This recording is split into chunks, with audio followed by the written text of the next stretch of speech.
અમરેલીથી સમાચાર અમરેલીની પાટીદાર દીકરી મુદ્દે કોંગ્રેસની ડીજીપીને રજૂઆત પાટીદાર દીકરીને સાથે રાખીને કોંગ્રેસે ડીજીપીને રજૂઆત કરી છે। જેની ઠુમ્મર સહિત નેતાઓ ડીજીપીને મળવા માટે પહોંચ્યા। દીકરીને પટ્ટાથી માર મારવાના આરોપ સાથે રજૂઆત કરવામાં આવી છે। નિર્દોષ દીકરીનું સરઘસ કાઢવામાં આવ્યાના આરોપ સાથે રજૂઆત કરવામાં આવી છે। વધુ જાણકારી હિરેન રાજ્યગુરુ પાસેથી પ્રાપ્ત કરીશું। હિરેન, પાટીદાર દીકરીને સાથે રાખીને કોંગ્રેસના નેતાઓ પહોંચ્યા ડીજીપી પાસે। શું રજૂઆત કરવામાં આવી છે અને કેવા પ્રકારની કાર્યવાહી તેઓ માંગી રહ્યા છે? ધ્વનિ લગભગ 25 મિનિટ જેવો સમય થયો। કોંગ્રેસના નેતા, મહિલા કોંગ્રેસના અધ્યક્ષ ગુજરાતના જેનીબેન ઠુમ્મર, તેમની સાથે કોંગ્રેસના પ્રવક્તા મનહર પટેલ એ બંને અહીંયા પહોંચ્યા છે। પાયલ ગોટી કે જે અમરેલીનો લેટર કાંડ છે, લેટર કાંડની અંદર પાયલ ગોટી નિર્દોષ હોવાની વાત છે અને નિર્દોષ હોવા છતાં એની સામે પોલીસે કાર્યવાહી કરી તેવો આક્ષેપ છે। પટ્ટા માર્યા સુધીનો આ આક્ષેપ છે અને એ આક્ષેપને રજૂઆત કરવા માટે થઈ અને અત્યારે ડીજીપી પાસે પહોંચ્યા છે અને પાયલ ગોટીની સાથે તેમના જે કોંગ્રેસના મહિલા કોંગ્રેસના અધ્યક્ષ છે જેનીબેન ઠુમ્મર એ પણ અહીંયા પહોંચ્યા છે રજૂઆત કરવા માટે। જે મુખ્ય મુદ્દો છે કે તેમને મારવામાં આવ્યો અને જે વાત આવી છે, પાયલ ગોટીએ પણ સ્પષ્ટ કર્યું છે કે 7 થી 8 પટ્ટા તેમને પગના ભાગે પોલીસ દ્વારા મારવામાં આવ્યા હતા। મનહર પટેલ અહીંયા જોડાયા છે। મનહરભાઈ, આજે રજૂઆત કોંગ્રેસના નેતા પણ સાથે અહીંયા આવ્યા છો, મુખ્ય શું રજૂઆત ડીજીપી? મુખ્ય રજૂઆત એ હતી કે જે પાયલ ગોટીને અમરેલીની અંદર જે રીતે રાતના 12 વાગે ધરપકડ કરી, જે હેરેસમેન્ટ કર્યું, આ 10 દિવસથી મીડિયાના માધ્યમથી એબીપી અસ્મિતા બતાવે છે। મુદ્દો એ છે કે 2-3 પોલીસને સસ્પેન્ડ કરી દેવા એ કોઈ પનિશમેન્ટ નથી કે એ કોઈ પગલાં નથી। અમારી સીધી માંગ છે કે આ દીકરીને પોલીસે જે રીતે હેરેસમેન્ટ કરી એ પોલીસને કોને સૂચના આપી હતી? તો પોલીસને એવો કોઈ આ સરકારમાં પાવર નથી કે આવી રીતે રાતના 12 વાગે લઈ જાય, એને હેરેસમેન્ટ કરે, પટ્ટા મારે। તો આ પોલીસને સૂચના આપનાર કોણ? એનું ઇન્વેસ્ટિગેશન કરવા માટે અમે માંગણી કરી હતી અને અત્યારે ડીજી સાહેબને અમે એ કહેવા આવ્યા છીએ કે તમે પોલીસને જે સૂચના આપી હતી પાવર એ કોને આપ્યો હતો? એસબી આપ્યો હતો કે ખુદ ડિપાર્ટમેન્ટથી આપ્યો હતો? આને લઈને અમે ચર્ચાના વિષય ચાલુ છે ને આ મુદ્દાને લઈને અમારી રજૂઆતો છે અને જેથી કરીને હજી આજની તારીખે જે કઈ પ્રકારના કામ કરવા માટે અમે તૈયાર છીએ, જે વાત મૂકી। તો આ દ્રશ્યો આપ જોઈ શકો છો। પાયલ ગોટી, તેમની સાથે જેનીબેન ઠુમ્મર એ પણ અહીંયા પહોંચ્યા છે। ડીજીપીને મળવા ગયા હતા એ પ્રકારેની વાત હતી અને એને મળ્યા બાદ તેઓ અહીંયા પહોંચ્યા છે। તેમની સાથે વાત કરી અને જાણવાનો પણ પ્રયાસ કરીશું। મારા સહયોગી છે અજય પાંડે, તેમને વિનંતી કરીશ કે મારી સાથે આવશે અને વાત કરવાનો અમે પ્રયાસ કરીશું।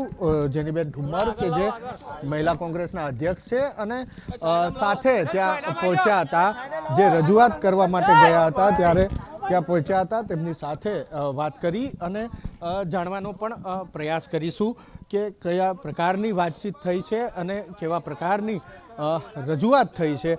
આ દ્રશ્યો છે, અહીંયા પોલીસ ભવન આવેલું છે અને પોલીસ ભવન ખાતે રજૂઆત કરવા લગભગ 20 થી 25 મિનિટ જેટલી રજૂઆત કર્યા બાદ અહીંયા જે કોંગ્રેસના નેતા છે, મનહરભાઈ પટેલ છે, જેનીબેન ઠુમ્મર છે, તે અહીંયા પહોંચ્યા છે અને એ પહોંચ્યા બાદ જે વાતચીત કરવામાં આવી રહી છે।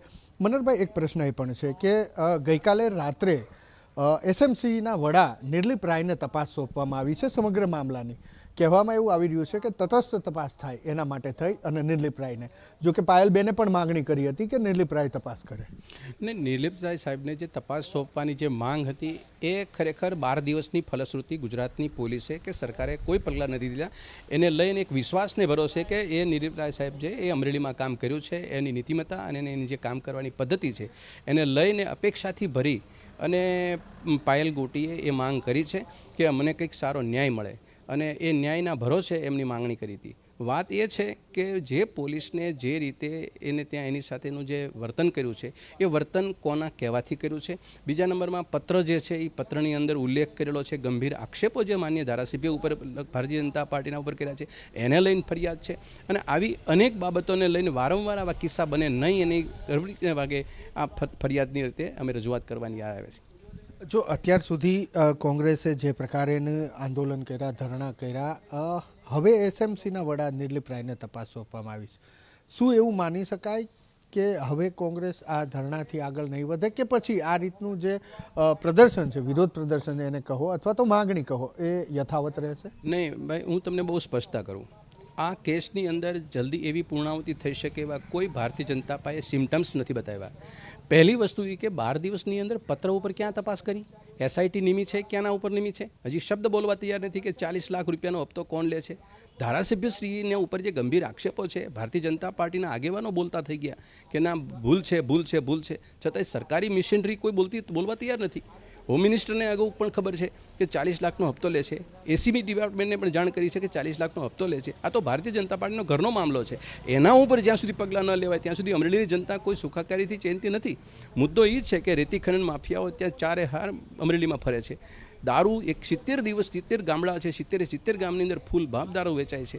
એની ફરિયાદ જે કરી છે એ તો ભાજપાએ કરી છે. એ લઈને ફરિયાદને લઈને જે મુદ્દો છે એ તો ઊભો રહ્યો છે.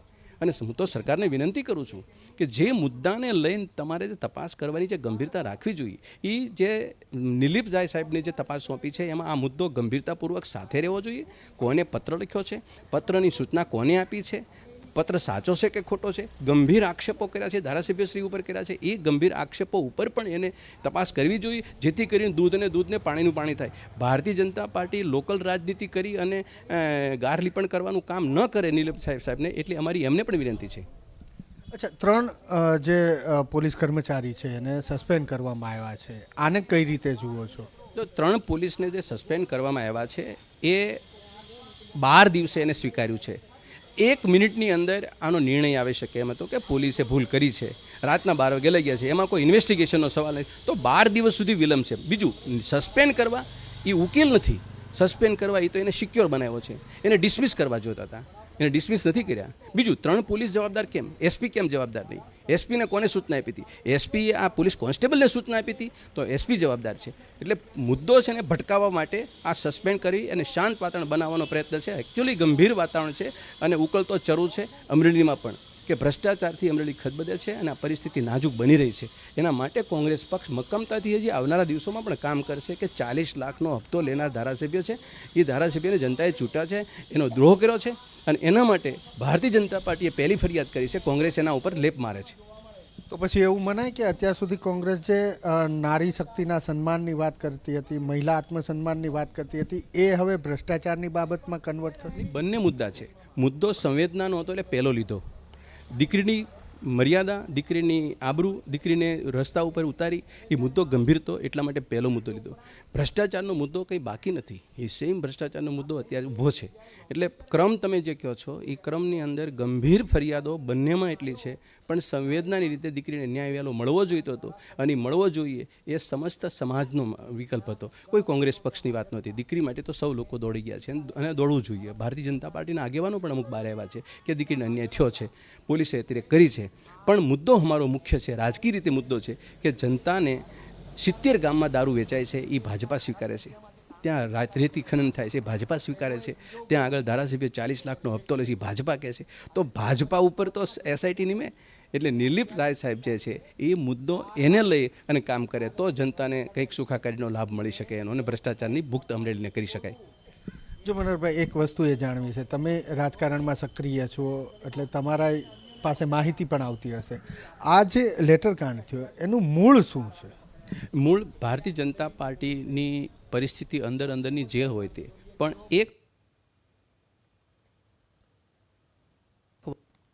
એ ખબર છે કે ધારાસભ્ય 40 લાખનો હપ્તો લે છે.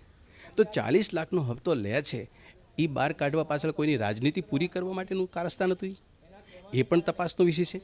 જો ભારતીય જનતા પાર્ટીના ધારાસભ્ય ઉપર એટલા ગંભીર આક્ષેપો ભાજપા લગાવતી હોય, અને ત્યાં સિનિયર મોસ્ટ આગેવાનો 2 મેમ્બર ઓફ પાર્લામેન્ટ છે, ત્યાં આગળ રાજકીય રીતે સૌથી મોટા વડા જે છે સહકારી ક્ષેત્રના આગેવાનો એ પણ ત્યાં છે, 5 ધારાસભ્ય ચૂંટાણા છે, તમામ લોકો મૌન કેમ છે?